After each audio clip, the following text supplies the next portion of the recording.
Welcome to Agility. I'm your host, John Coleman.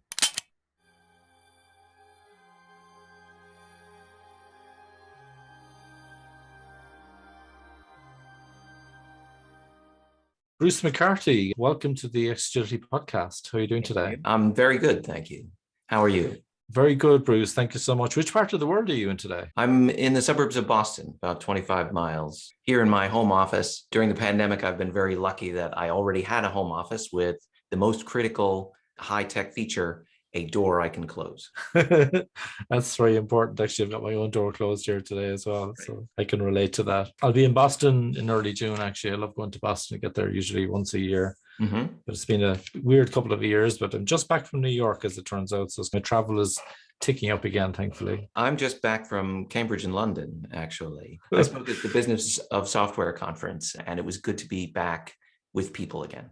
Yeah, absolutely. I can relate to that. I went to a conference 2 weeks ago in London. This is a CCon conference, and simple little things like seeing which stands had the biggest crowds and which books everybody was trying to get signed and so on. I thought that was really interesting. You don't see that online. Bruce, you wrote 2 books yourself, actually, and one of them is Product Manager versus Project Manager. You wrote that on your own. And then with some colleagues, C Todd Lombardo, Evan Ryan, I believe, and Michael Connors, who wrote Product Roadmaps Reloaded, how to set direction while embracing uncertainty. I believe you've got another book maybe in the pipeline as well on stakeholder management. That's right. I'm working on it now with a co-author, Melissa Appel, who's a director at Wayfair, a large product management organization in the Boston area. Really, that, in my mind, stakeholder management is the most important skill in product that nobody really teaches. There aren't really any books on it. There aren't any classes on it. It's a little bit like maybe you could watch the old movie, How to Win Friends and Influence People, and hope to glean a little bit. But it's really the difference between having a glorious plan that goes nowhere and a glorious plan that your entire organization can get behind and move forward with. It's the difference, in my mind, between success and failure. I can totally relate to that. We're looking forward to chatting about that later on. Before we get into your books, we're going to zone in today mostly on Product Roadmaps Reloaded, and maybe we're going to touch on the stakeholder management book. Before we get into that, Bruce, how did you get into product in the first place? Oh, like a lot of people, it was accidental. I think as a young person starting out in your career, you may never have heard of product management, and I certainly had not. So I started in various marketing and sales roles. I'll tell you, the secret is I wanted to be a science fiction writer when I left school. I was a big fan of Star Trek, of Robert Heinlein, of Arthur C. Clarke, Isaac Asimov, all the well-known sci-fi authors, and I wanted to do that. It's hard to make a living doing that, I discovered. But as a product person, you can write science fiction and take it to the team and say, how might we make this true? And so that turned out to be my favorite job. I got there indirectly, accidentally, by way of being an entrepreneur. I did a startup in the early 90s in home environmental inspections with my father. And that, like many startups, we did a bunch of prototyping, a bunch of testing, raised some money, tried to go big, and crashed and burned. But I learned a lot. I did the books, I did the pro formas, I did the business plan, I did the marketing, I did the software development because we had inspectors who needed a laptop to go around and record their findings. And I learned so much that I was hired by a software company in my first product manager job. They thought of me maybe as a marketer because that's where I had most of my experience to date, but they also saw that I knew how to be an entrepreneur and think as a business person, even if we hadn't been successful. The funny thing about it is I didn't really realize what the job was about. I thought it was another marketing sort of job. It turned out to be so much more. It turned out to be so much more interesting. It turned out to have not just the marketing, but all the other entrepreneurial bits and pieces that I had to wrangle as an entrepreneur as well. It was connected to sales. It was connected to software development. It was connected to marketing and even finance. It was connected to everything. And I can remember vividly thinking, wow, this is the best job I could possibly ever want to have. So that's where it started. I've been in software or adjacent spaces, in product or in adjacent roles ever since. One of the things that many product managers in your audience will identify with is you, as a product manager, you end up wearing a lot of hats because your job is to make the product successful. And that may require things to be done that nobody on your team has the authority, the skill, or the job to do. What I always say is, if that's the case, you're elected. And so I've ended up along the way of being a product person, being officially or unofficially in charge of partnerships, engineering, design, agile enablement, marketing, sales, you name it. That's also deepened my appreciation for the job. Thank you, Bruce. One of the things that I've noticed recently is in the product management space, there's references to product manager and product leader. You mightn't have used that lingo in your practice, but in terms of what you did on a day-to-day basis, it sounds like it was a kind of a strategic role that you might have been operating across a number of teams. Is that the way it worked? At some points in time, yeah. When I was first a product manager, I had a squad of engineers and a designer that I worked with, but I had to work across the other departments as well. I had to coordinate closely with the heads of or people in IC roles of marketing and sales and finance and legal. At one point in my first job as a product manager, my strategy involved signing a bunch of partnerships for data suppliers to put data onto our platform, which we would then resell on their behalf.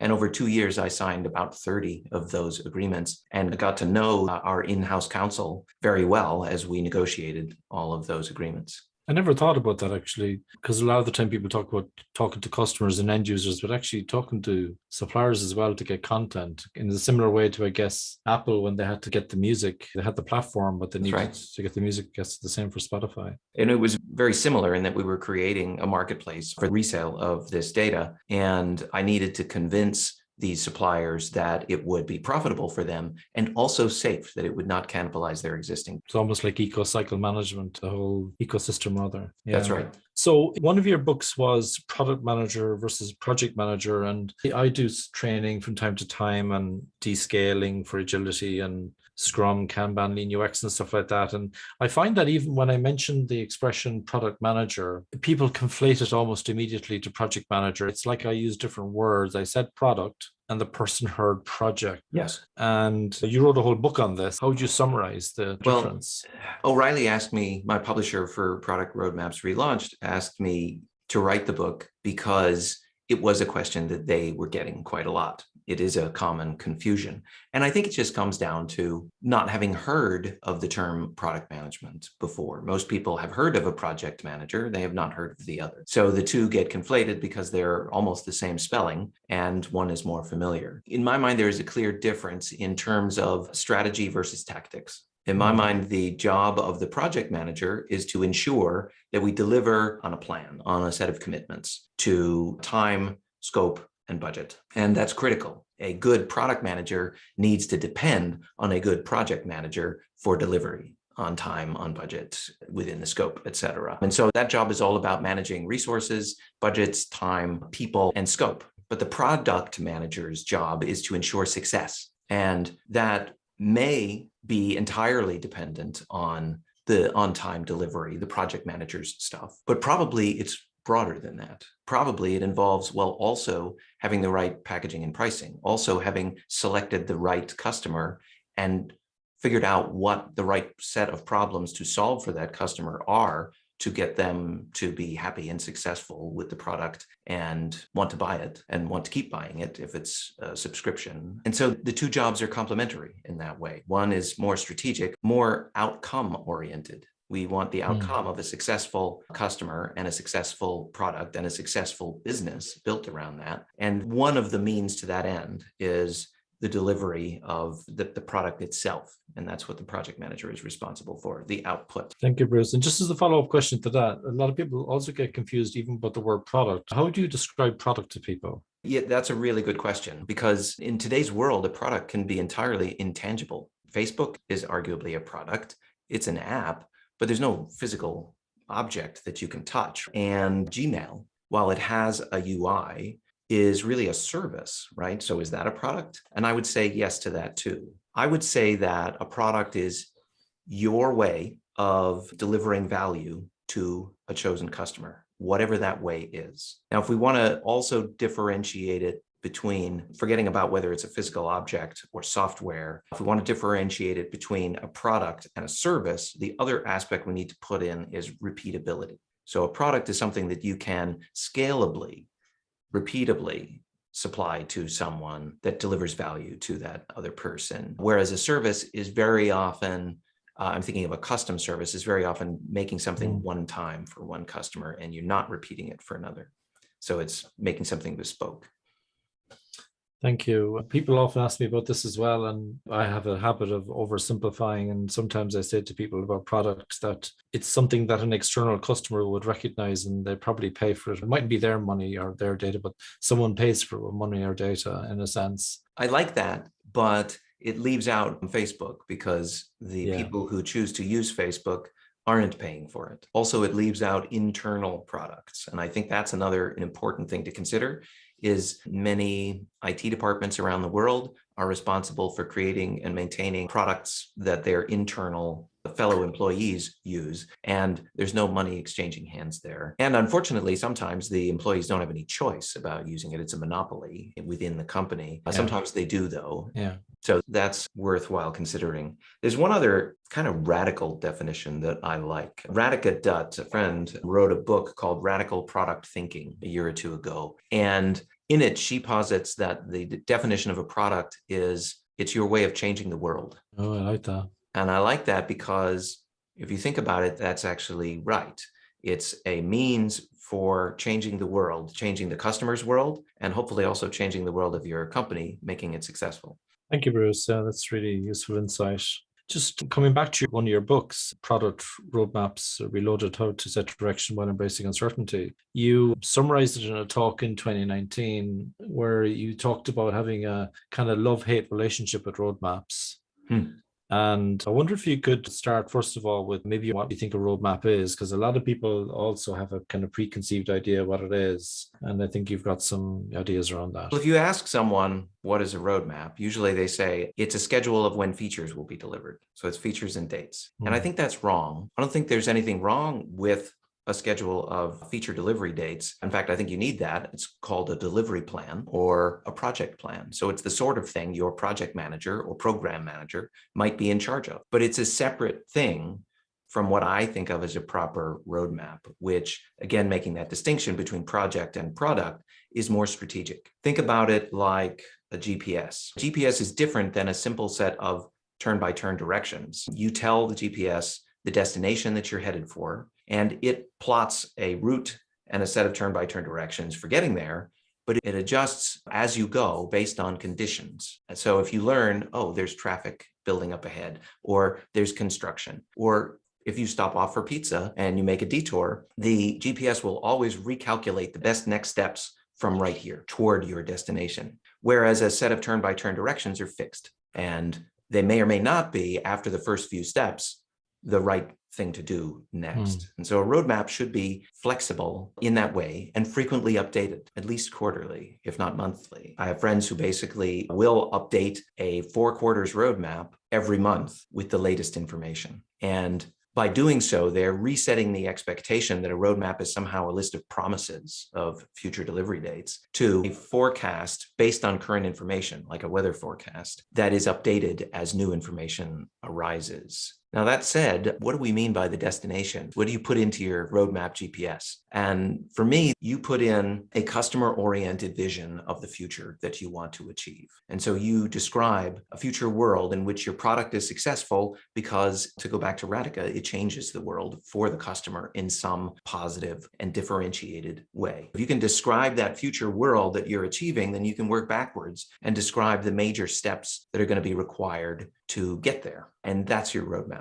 When you talked about the different steps, if you like, vision, objectives, time frame, disclaimer, and themes, are going to dig into these. If we start off with the vision, do you use time horizons, Bruce, for that? How do people figure out, like, are we looking at 5 years or here, like 1 to 3 years, 6 to 9 months? What are we talking about here? What's your experience with that? It's different for different industries. I think the software industry can move faster than the hardware industry, for example. But I'm thinking that your vision is usually a few years out. It's something that's going to take you a while to get. I usually tell people, think 2 or 3 years in terms of your vision.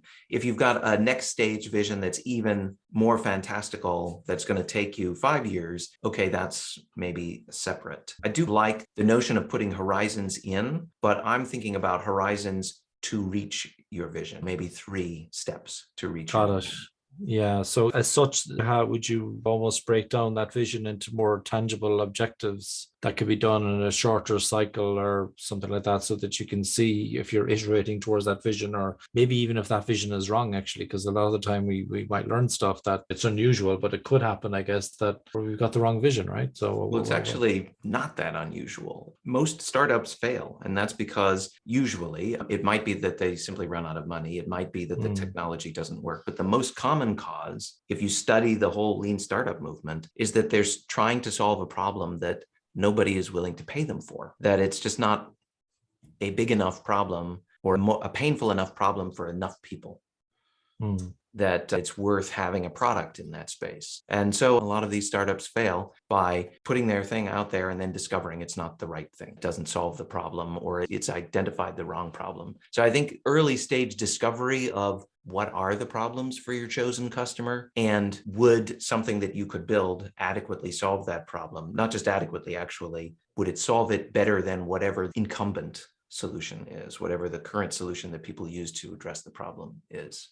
Imagine a chronic medical condition that is treatable with a drug, but that drug has side effects and it's expensive and you have to take it forever. Another drug that has slightly different side effects, but you still have to take it forever and is priced similarly, is not much of a substitute. I think that's not exciting. What would be exciting is a treatment that cures the condition entirely, and so you can stop taking any drugs or having any side effects. That would be a 10x superior differentiated solution that would take an existing painful problem and make a superior solution. We just touched on a topic that's near to me at the moment, which is the problem space, because while you're working out with the vision, and then you got the business objectives that underpin that vision or help to iterate towards that, and you got time frames like the way you've got now, next, later. It's a lovely pattern. What are we thinking of doing now? What aren't we doing now? What are we thinking of doing next, and what might happen later? I really like that, and I've seen that in the Scrum.org Advanced Product Owner materials as well, as a kind of a recommended pattern. But the problem space is interesting to me, because until I met Indy Young a few weeks ago, I was of the view that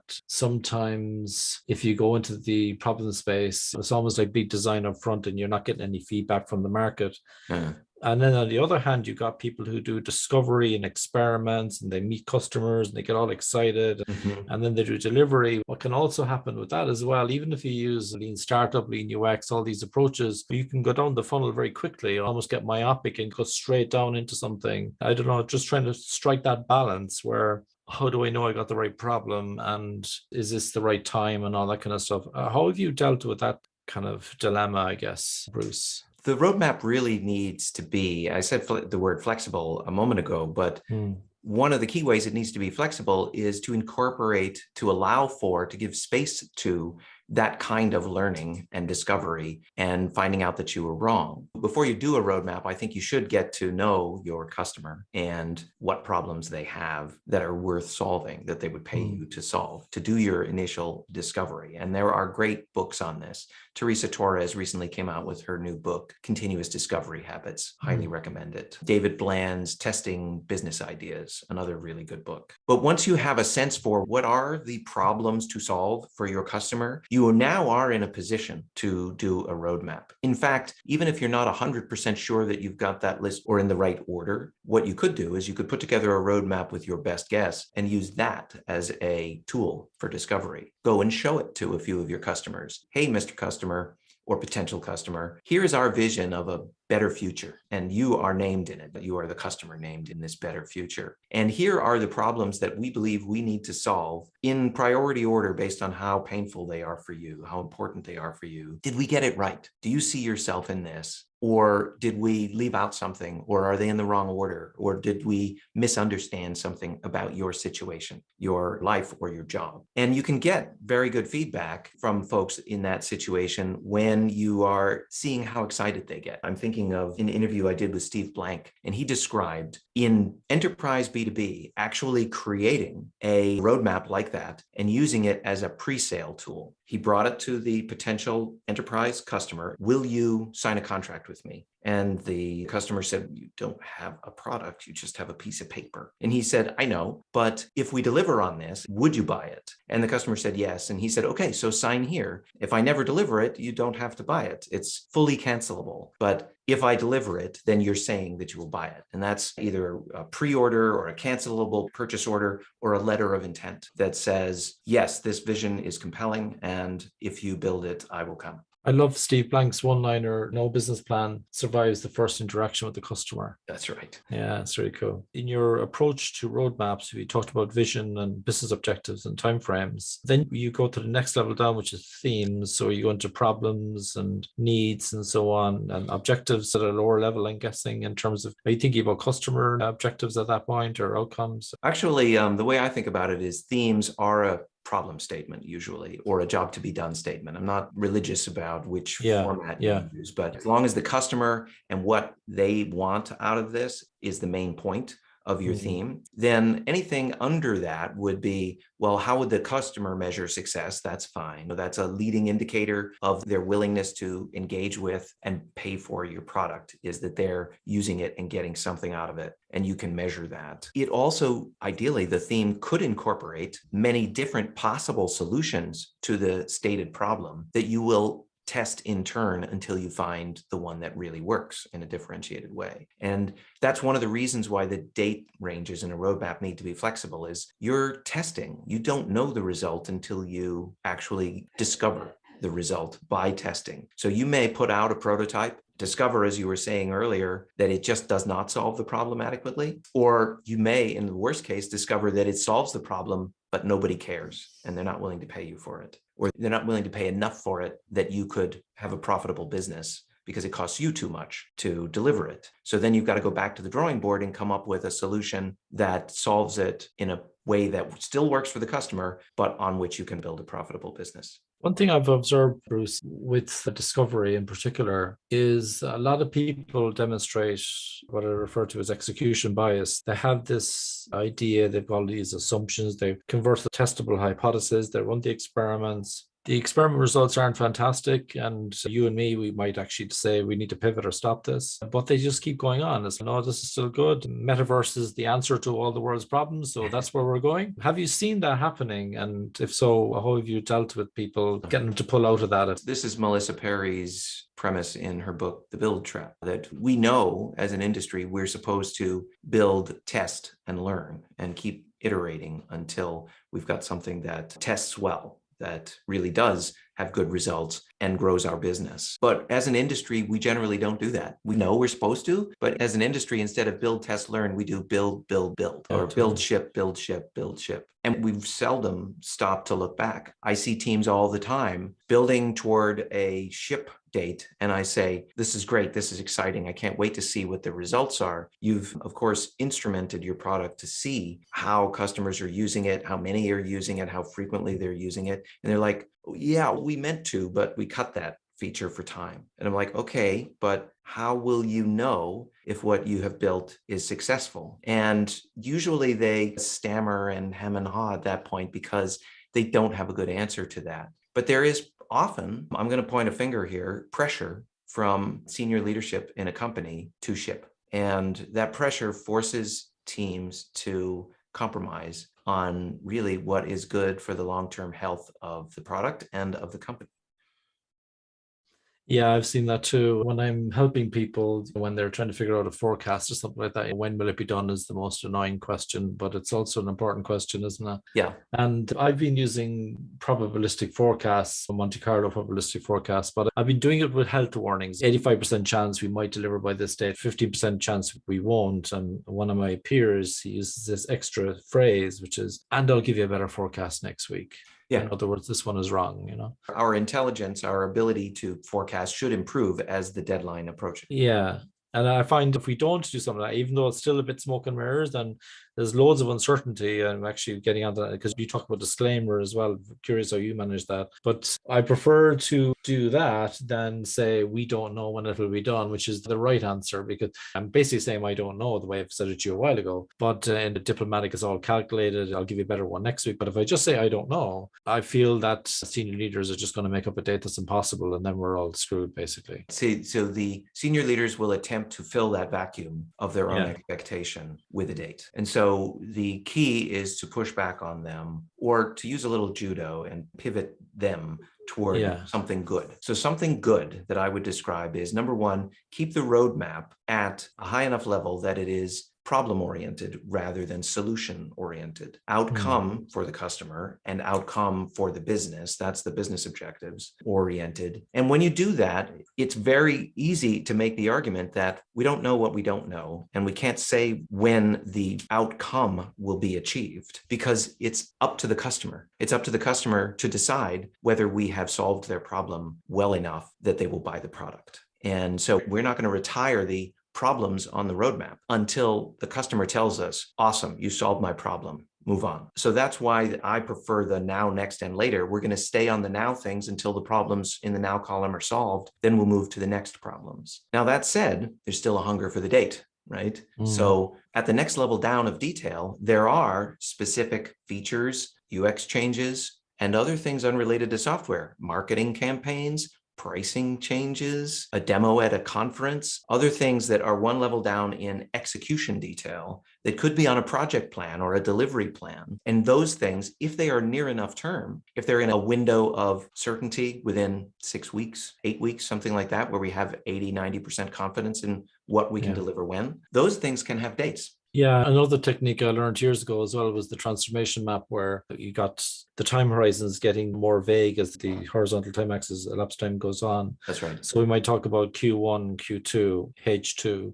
2023, and then 24, 25 together. Right. So they're still seeing stuff that looks like it's happening at a particular time, but it's like a bit of judo, I guess, as you put it. Essentially, we're still trying to set some expectations, but we're also trying to provide that disclaimer of uncertainty as well, that there's a load of stuff that we need to learn actually along the way. I think that's right. The roadmap is a learning instrument. The project plan is a visibility instrument. So I'm not going to go into OKR so much in this conversation, but I could see that it's something that you support, particularly when they come from an outcome perspective. And it's a great way to revisit how you're doing against your vision, and having quarterly objectives that can all help. But something that really caught my attention in one of your talks was about getting stakeholder input for the roadmap. Can you tell us a little bit more about that, Bruce? I think of the roadmap as a team sport, really. I think it's not likely to work if it's an exercise by one genius product manager alone at their desk coming up with the plan and just saying, here it is, folks. And because you're always going to get the question, what about my favorite feature? Or what about this customer segment? Or what about what the competition is doing? Or what about the technical debt? All the different stakeholders within your organization have their own point of view or hobby horse about what should or shouldn't be on the roadmap. And rather than waiting until you have brought the roadmap tablets down from the mountain and having them ask you all these questions that you maybe haven't thought through in detail, or even if you have and you have a good answer, nonetheless, it's much harder to get buy-in from somebody if they've had no hand in the creation. So I find that you get a better result by considering more inputs, but you also get a better bought-in result from around your organization by bringing people into the process itself of creating the roadmap. So I recommend that you run a workshop internally, that you bring the right people to the table, representatives of engineering and design and data science and marketing and sales and finance and professional services into the road mapping process, and run it at the very beginning as a kind of a brainstorm. What do we believe our vision is? What do we believe the business objectives are? What do we believe the problems to be solved for this customer are? And in what order we should tackle them? And let's have a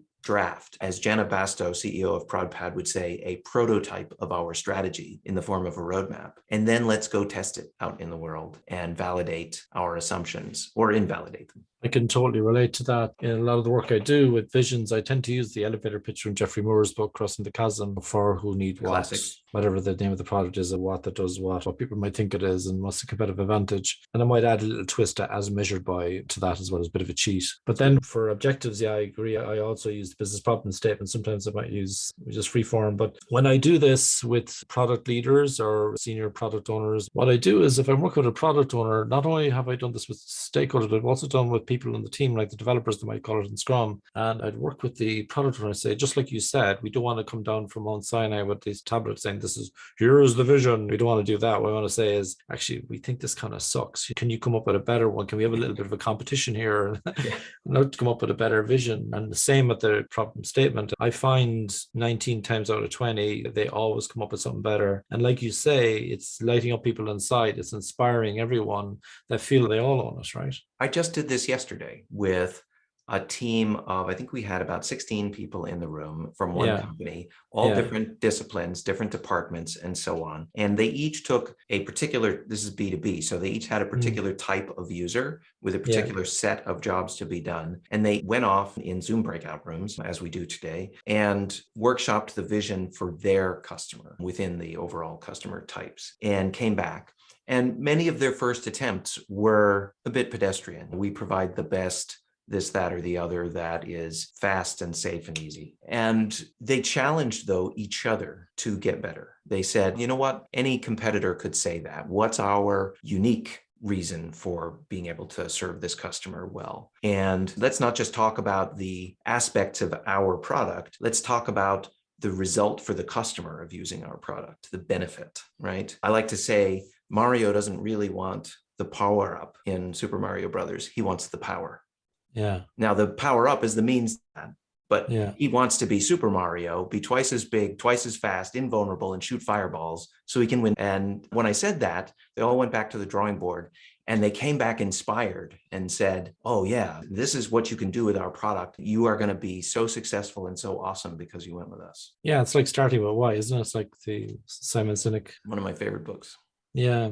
Stakeholder management, you're writing a book about that at the moment. And you mentioned some influencing books that are quite old. And without giving it away, what would be the kind of headline things that maybe we can expect in your book? Many of our product management folks who will be listening, or anybody else who has to deal with input from others around the company, particularly executives, will identify with the situation where you're being asked to add something to the roadmap. You're being asked to do a feature or satisfy the unique needs of one customer. And we often feel helpless in that situation. Some executive with authority is telling us to do this, and yet our job is to make the product successful. So it feels like we're in conflict. It feels like we're in a no-win situation. And the book is about how to have the company win in those situations. It's about how to set up the conditions such that you can have a logical, goal-oriented alignment session with such an executive, acting, even though they are higher placed in the organization, acting as a peer to resolve that conflict. And so we've got a bunch of techniques, some of which will be obvious to experienced product people, like, have you actually set strategic objectives for your product? Do you have a roadmap of record? If you've got those things in place, then you can refer back to them and say, okay, you have an idea for a feature. I respect that. First question, what problem are you trying to solve with this feature? Is it a problem for us? In which case, let's look at the business objectives and see if that's a problem we're really trying to solve for our business. Is it a problem for the customer? In which case, let's look at our themes and our roadmap and see, is this one of the problems that we are trying to solve? Oh, yes, it is. It's actually a solution to one of the customer's problems. Let's look at the other 2 or 3 or 4 ideas that we have in the queue to test for that particular problem. Where does this fit? Is it actually already there in some form? Or is it more promising or less promising than some of the others? Is it difficult for us to test or not? Let's put a framework like that around the conversation and let's investigate it, the answer to where does this fit? Rather than yes or no, it's where does it fit? And let's investigate that together. You can use the Socratic method, but I think it's important to not use it sarcastically. Not use it as a weapon, but as a real tool for discovery, for mutual and respectful discovery, especially when you're dealing with someone higher up in the organization than you. That's one really key aspect to it. There are lots of other ones too, like I mentioned, doing a workshop to pull together a roadmap as a team effort. That you get a lot of stakeholder alignment by doing that. And then the person from the marketing team who is in your roadmaps workshop can defend and represent the decisions of that group to the rest of the marketing team, for example. Thank you, Bruce. When can we expect the new book to come out roughly? Early next year. Okay, cool. Bruce, it's been an absolute pleasure to have you on the show today. Thank you so much for inspiring us with your wisdom. We're looking forward to hearing more from you, and thank you so much for coming. Oh, thank you very much for having me. It's been a pleasure.